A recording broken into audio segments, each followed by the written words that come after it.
a snare?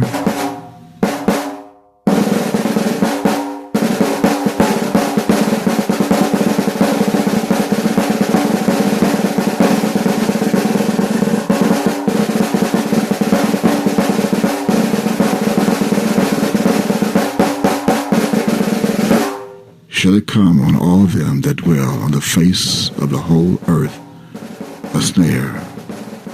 Watch ye therefore, and pray always, that ye may be accounted worthy to escape all these things that shall come to pass, and to stand before the Son of Man.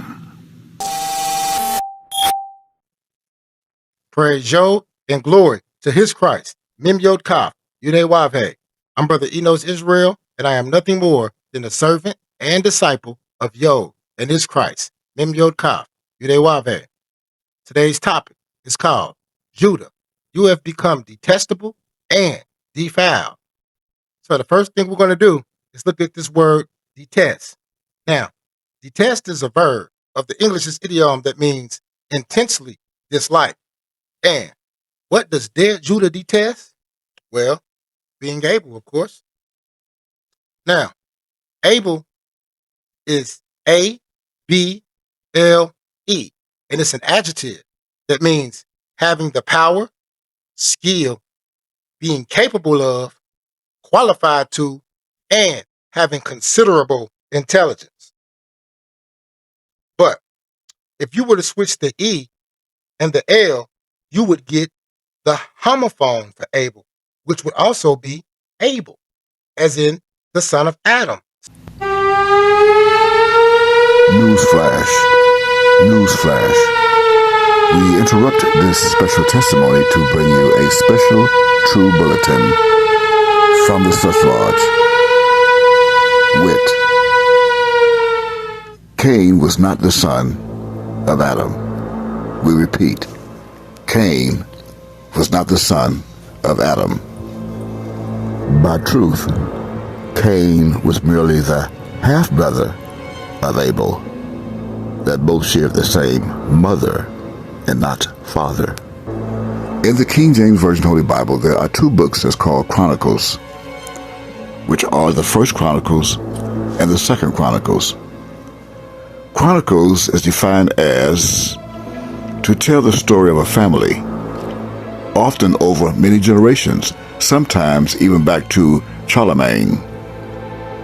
But not only dates and documents appear in them, every family chronicle is a unique treasure chest. For generations, it carries the knowledge about the family and thus preserves memories about ancestors. According to dictionary.com. To wit,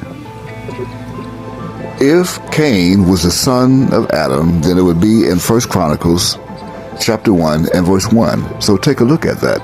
Take a look at 1 Chronicles in the Bible, chapter 1 and verse 1, that if true, if Cain was in fact the first son of Adam, then it should be in the Chronicles. No matter how evil, wicked, or deadly, even as a murderer, Cain would have been. 1 Chronicles chapter 1 and verse 1, and it reads verbatim as I quote, Adam, Sheth, Enosh, end quote. For thereby, if Cain was the son of Adam, the first son, then records should show in the Chronicles after Adam it should have been Cain. However, what you see here is Sheth. And why Sheth? Is because Sheth was the second son of Adam. Thereby, Abel was murdered by Cain. And one day, he spoke to his brother, Come, let's go out to the field. And there, under open skies, in the quiet of the wilderness, Cain rose against Abel and killed him. Blood spilled between brothers. Familiar hands turned violent. Hands once meant to guard, now stained with blood. The soil soaked with the cost of betrayal. The earth stood silent, but heaven could not look away. And therefore, because Abel was murdered, then there is no way possible that Abel would have had a son. But that is the Old Testament. Now, for further proof that Cain was not the son of Adam, the first son of Adam, then it should also be documented and proven in the New Testament. So take a look now at a book called Luke of the New Testament and chapter 3. Luke chapter 3. And look at verse 23 just to begin this chronological order, the chronological order of the Christ, from the Christ back to God in this chapter that starts in verse 23. And that reads, as I quote verbatim, 23, "And Jesus himself began to be about 30 years of age, being," and in parentheses, "as was supposed, the son of Joseph, which was the son of Heli," end quote. And just on a quick note, you notice that the second word here in this verse, spelled from left to right, Jesus, is not the son of God's name.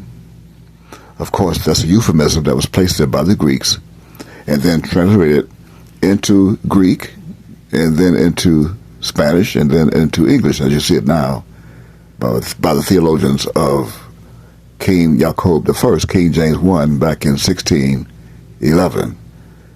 And that is not the original 1611 print. It was without the J, of course, that showed Jesus, and in some Bibles it showed Yahshua. Remember, his name was Yahshua in Hebrew, and not Jesus or Jesus or Jesus, any one of those three, in Greek, Spanish, or English. Now take a look down to the last verse of this chapter, which is 38. And if you'd like, you can read between those verses from 24 to 38, and you'll see that this is all fathers and sons. For example, look at verse 34, which says, I quote, "Which was the son of Jacob, which was the son of Isaac, which was the son of Abraham, which was the son of Thada, which was the son of Nachor," end quote. So here you see that the legacy of the chronicles continue throughout the generations. And finally, verses 37 and 38 reads, I quote, "Which was the son of Methuselah, which was the son of Enoch, which was the son of Jared, which was the son of Maliliel, which was the son of Cainan." Verse 38, "Which was the son of Enos, which was the son of Sheth." And notice how the H is missing in Sheth. And that's because the Greeks changed the truth of God into a lie and left off the H for He, just like they left off the H in Judah in Hebrews chapter 7, verse 14, because He, the fifth element, is the fifth element that brings about the truth, that brings about the door. That's the door of Yod Heh Wav He, the first H from left to right. Yod Heh Wav He, from left to right. He, Wav, He, Yod is the door. So what the Greeks did was they took the door away from Judah, of finding the door in order to get back into heaven, into the kingdom of New Jerusalem. As I conclude in Luke chapter 3, verse 38, "Which was the son of Adam, which was the son of God," end quote. Again, this verse proves with no shadow of a doubt that Cain was not the son of Adam. In the case of 6,028-year-old Cain, you are not the son of Adam. If that was true, then Cain's name should have been right there after or before Sheth. That would have read, for example, I'll read verse 38 again, assuming, of course, that if Cain had been the son of Adam, it should read like this, I quote, which was the son of Enos, which was the son of Seth, which was the son of Cain, which was the son of Adam, which was the son of God. It is not there, end quote. It is not there.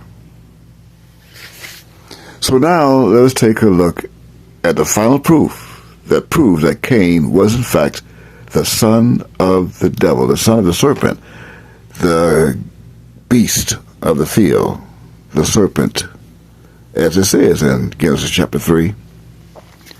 So now let's go to the last proof in the New Testament under 1 John chapter 3. That's 1 John, or I John, should you prefer, in chapter 3. And we're going to look at verse 11.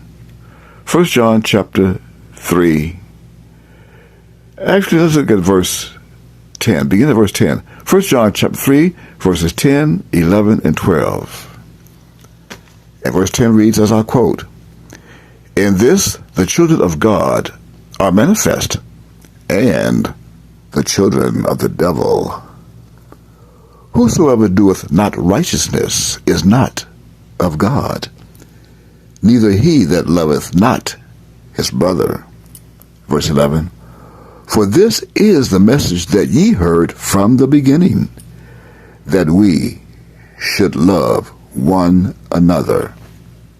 Verse 12, not as Cain, who was of that wicked one, and slew his brother. And wherefore slew he him? Because his own works were evil, and his brother's righteous. End quote.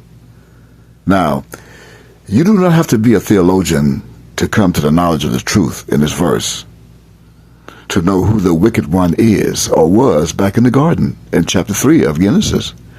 Of course, the wicked one is the serpent, the devil, that old dragon, the great dragon, who spoke to the woman first in the garden in chapter 3 of Genesis, beginning at verse 1. This means that the woman laid down and had sex with the serpent, and because of that moment, she became impregnated with the first son of the devil, the serpent. And because the women of my people today are the same as they were back then, my women of Judah, they are doing the exact same thing today. They are laying with a man and becomes impregnated from that man, and she's married. And she leads the husband to believe that that is his child when the child is born. Also, we know that the nature of the devil is to murder. So it being that Cain was the son of the devil, the serpent, the evil, wicked one, then he murdered his brother, just as it says in verse 12. And wherefore slew he him? Because his own works were evil, and his brother's righteous. This means that for many, many thousands of years now, people on this planet were led to believe that Cain and Abel were the first two sons of Adam, and it is not true. Cain was the son of the serpent. Adam did not have a son named Cain. The first son of Adam was Abel, A-B-E-L, that was murdered by Cain, C-A-I-N, which was an act of evilness in Cain. So therefore, because of this truth, you should be made free. Where it's promised in John chapter 8 and verse 32, ye shall know the truth, and the truth shall make you free. So ask yourself the question, who was that wicked one in 1 John chapter 3 and verse 12? And you should come up with the serpent. That means Cain is of the serpent. Of means come from, of his loins. His own loins, his own son. And that's your Chronicles, and that is the truth. We now resume you to your regularly scheduled testimony from Enos, the true servant of Mem Yod Kaf Yud Vav He. spelled A-B-E-L, the one qualified and competent to rule. See, Judah, you became detestable when you choose to detest Abel. Detestable, meaning you dislike the power that Yod had for you. You intensely dislike being capable of ruling in righteousness, even though you're chose to and qualified to, according to Yod. You also dislike having considerable intelligence. And my question is, why? Why? I'll wait, but not too long. So I'm going to go ahead and answer the question for you. Because Judah, you did exactly what you were told not to do in Ezekiel 37, verse 23. And that was not to defile yourselves, but you did. The moment you decided to detest Abel. So, how did you defile yourselves, Judah? I'll wait, but not too long. So I'm going to tell you. You went the way of Cain. You lost your moral and righteous vow that was incorporated in your mind by the Lord, Mem Yokaf, Yudewave. Therefore, your mind has descended and you have become defiled. Yes, you lost it. You lost it. Now, the word file is found in 1 Samuel 13, verses 21. And under Strong's definitions, file means mind. But not only the mind, if that wasn't shocking enough, file also means commandment. So since you've been defiled, you have lost your mind and forgot the Lord's commandments. This also has an etymology. It has an etymology of H6284 from the Hebrew word pa'ah. And pa'ah means to scatter into corners, as Judah has been scattered into the four corners of the earth, defiled, meaning out of their mind, and detestable, meaning they dislike the power, the intelligence, the qualifications, and the competence that God has given them, not to mention the considerable amount of intelligence. They reject it all. See? But let's go back to 1 Samuel 13:21 so we can see what was in the files. It says, 1 Samuel 13:21, which says, in your file, you had mattox. What is mattox? Well, according to Strong's reference, H4281, mattox is your plowshare, right? That's what they give us, the plowshare. But it has the etymology of H2790. Under the KJV translation, it means plowshare means peace. Plowshare means peace. See, you lost your peace. And the Christ Mem Yod is that peace. You lost it. Why? Because you think his name is Jesus. Or Yahushua, some old made up mumbo jumbo. See? Now let's go and see what else was in your files, in the files of your mind that you lost. Okay, it says you also lost your Coulter. Coulter, spelled Coulter. And under Strong's reference, H855, Coulter means also plowshare. But this plowshare is spelled a little different. This plowshare, instead of being spelled with the W, it has a U. Okay? And this means a sharp tool used for agriculture. So let's break down the word agriculture next. And the first word we come across is agree, right? It's spelled A-G-R-I. And it has a homophone, actually. And that homophone is agree, spelled A-G-R-E-E. So when you became detest-able, Judah, you no longer agree with your culture. See, as the second word in the word agriculture is culture, and it means heritage or way of life. But see, you no longer agree with your heritage or your way of life. You know why? Because Judah, you took on the culture of other nations and religions. And most importantly, you lost your forks. What is your forks? Well, according to Strong's reference number H7969, forks means triad or the three. You lost the knowledge of your creator, Yod. You lost the knowledge of your Messiah, Mem Yod.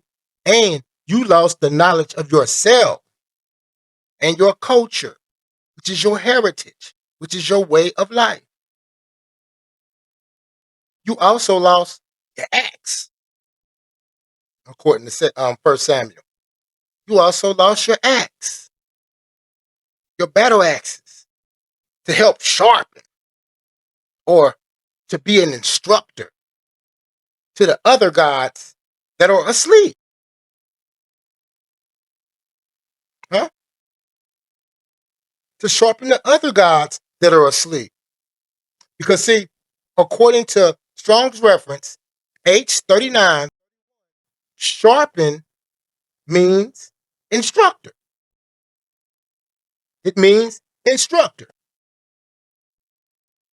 As it says in 1 Samuel chapter 13, verse 20, sharpen the goads. Sharpen the goads. Goads, spelled G-O-A-D-S. Now, when you look this word goads up under Strong's reference H1861, it says of uncertain derivative. Why does it say that? Because the biblical theologians don't even know what that word means. They don't know. And at least they're being honest. They don't know. Because you would have to be taught by Mem Yod Kaf Yud He Wav He, the Christ, to be able to give the answer to this. And that's period. Because like he's, let this mind be in you that is in Christ. So sometimes we channel the wisdom and knowledge. Praise Yod and glory to his Christ, Mem Yod Kaf Yud He Wav He. So what I'm saying is, goads, you take the A. Because remember, every letter is scientifically composed of words. Every letter is a word within itself.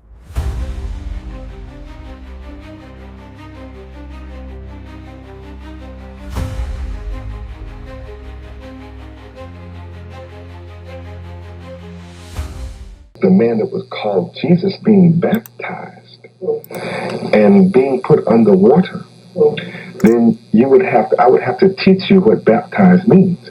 You'd have to break down the word baptized in all of its letters. See, every word is scientifically composed of letters that are words within themselves. Every letter is a word. So once you remove the A from goads, you're left with gods. And the A is for asleep. You lost your power to wake up the other gods that are asleep. You lost all this in your file, in the file of your mind, when you became defiled and went the way of Cain.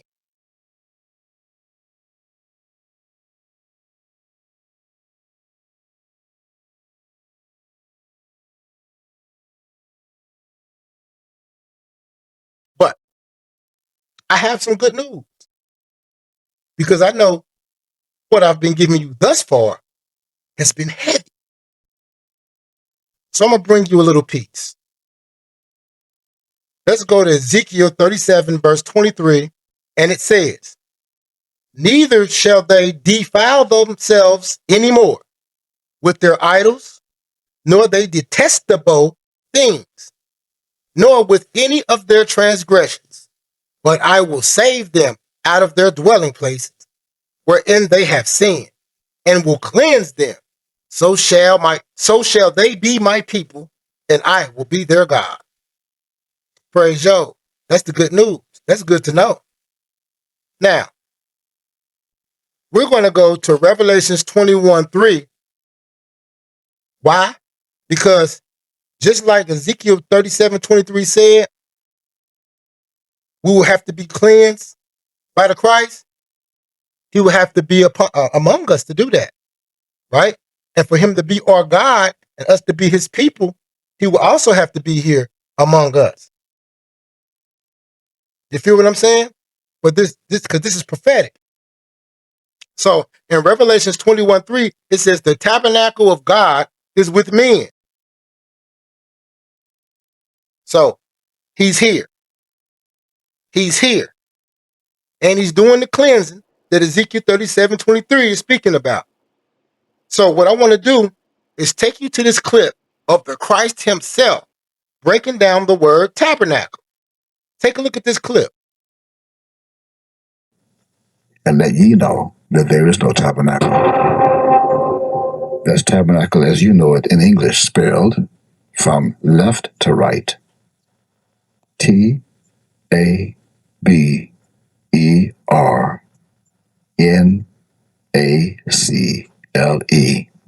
Tabernacle. And that's all you know. There is no tabernacle. Can you not see that I am clean? I'm clean, and I must clean you up because you're filthy. How are you going to meet God as he come, bringing down New Jerusalem? We're right back down with Revelation chapter 21. How are you going to become a bride adorned for your husband and you're filthy? You must become clean.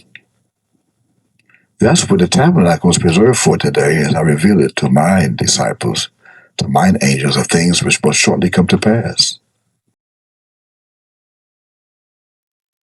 See, Job the Father also spoke through the mouth of John, aka Yahweh ben Yahweh, when he said the old mindset is unclean and that you need a new man real bad. Take a look at this clip from a 1992 video called It's Over on My Part. And none of you will be able to deceive me with the physical piece. In fact, I'm not going to allow an unclean person to fix a meal for me anyway. Some of you think unclean is when you're on the issue. I know. Some of you think unclean means when your hands haven't been washed, your dirty, your physical clothes are soiled. No. The old mindset is unclean. Now, let's deal with the word tabernacle in a whole. We have the T. The T is symbolized as the cross. The cross symbolizes death, right? So pick up your cross and follow Christ and the Father, right? So we must kill the old mindset. Since the cross means death, we must destroy and kill the old mindset in order to follow the next two letters that comes after the T, which is A-B, which is the Father. From left to right, Ab. But from right to left, it's also the Son. Because remember, it's two. So it's Ba. So we must follow Ab and Ba in order to be, which leads me to the next two letters, E-R. Now, according to Strong's reference number H6147, E-R pronounced means to awaken or awake. You see what I'm saying? Now, once we are awake, we can then start the process of becoming clean by the Christ Mem Yod. And the only way that can happen is the last word in tabernacle, which is the knuckle. As the Christ Mem Yod himself just explained in the video I previously showed, that knuckle is clean. It's clean. So the tabernacle has come to clean Hey, clean house, clean up, and clean your mind. Because it's a new mindset where we're going. It's a new mindset. And if you ever want to see the God of the Hebrews, you most definitely must be an angel of Yud-Heh-Wav-Heh. And that's a fact. So, Judah, come to the Christ, Mem Yod Kaf, Yud-Heh-Wav-Heh, here in Miami, and begin the process of becoming clean. Because right now, you are soiled. And that is unacceptable unto the Lord.